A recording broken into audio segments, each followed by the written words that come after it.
আকাশে ওড়ে তখন আমাদের দেখতে খুব ভালো লাগে। পাখিরা যখন কিচিরমিচির করে ডাকে তখন আমাদের শুনতে খুব ভালো লাগে। পাখিরা যখন গাছে গাছে ফল খেয়ে বেড়ায় তখন আমাদের খুব ভালো লাগে। পাখিরা গাছে গাছে বাসা বানায়। আর পাখিরা যখন বৃষ্টিতে নাচে তখন আমাদের দেখতে খুব ভালো লাগে, যেমন ময়ূর। পাখিরা যখন গান গায় শুনতে খুব ভালো লাগে। পাখিরা আমাদের বন্ধু।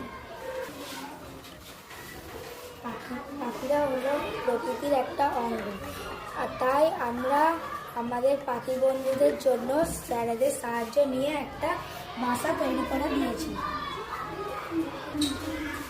আমরা স্কুলের একটা জায়গায় বাসাটি রাখবো, নিশ্চয়ই কিছুদিন পরে এখানে পাখিগুলো থাকবে।